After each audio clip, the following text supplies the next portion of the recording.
జూబ్లీహిల్స్ నియోజకవర్గాన్ని అన్ని రకాలుగా అభివృద్ధి చేస్తామని అన్నారు రాష్ట్ర మంత్రి వివేక్ వెంకటస్వామి. అందరం కలిసి పనిచేద్దామని నేతలకు పిలుపునిచ్చారు. జూబ్లీహిల్స్ సెగ్మెంట్లోని షేక్పేట ఓయూ కాలనీలో 2,43,00,000 విలువైన అభివృద్ధి పనులకు శంకుస్థాపన చేశారు.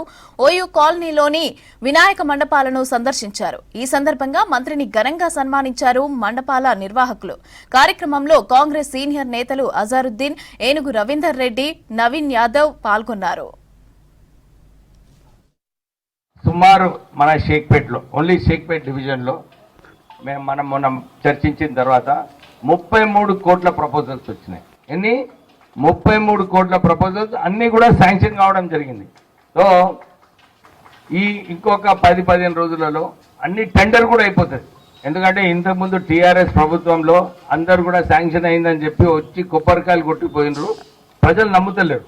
సో నేను క్లియర్గా చెప్పినాను జిహెచ్ఎంసీ అథారిటీస్కి, మీరు టెండర్ పిలవాలి, కాంట్రాక్టర్కి అసైన్ చేసిన తర్వాతనే ప్రోగ్రాం పెట్టండి. ముఖ్యమంత్రి రేవంత్ రెడ్డి గారు కూడా స్పష్టంగా అన్ని డివిజన్లలో సరిగా పనులు కావాలి, ప్రత్యేకంగా మీరు చెప్పినట్టు ఫస్ట్ నాలీ కావాలి, తర్వాత సీసీ రోడ్ కావాలని చెప్పి వారి మంచి సజెషన్. అన్ని చోట్ల కూడా ఇట్లనే చేయాలి జోనల్ కమిషనర్ గారు.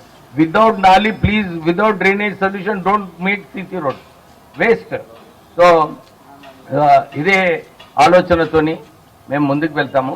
మనం మంచిగా షేక్పేట్ని మంచిగా అభివృద్ధి బాటలో తీసుకువెళ్దాం. 1.2 crores ఈ రోజు భూమి పూజ చేసింది.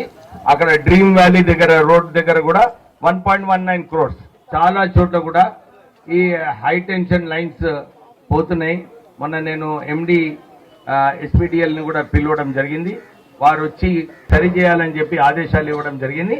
ఆ పని కూడా ప్రారంభమైంది. ఇంకేమైనా విషయాలు ఉంటే చెప్పండి, మేము ఉంటాము. ఇక్కడ ఉండి మీ పనులు ఏదైతే ఉన్నాయో అన్ని కూడా పూర్తిగా చేస్తాం. జూబ్లీహిల్స్ నియోజకవర్గాన్ని అన్ని రకాలుగా అభివృద్ధి చేస్తామన్నారు రాష్ట్ర మంత్రి వివేక్ వెంకటస్వామి.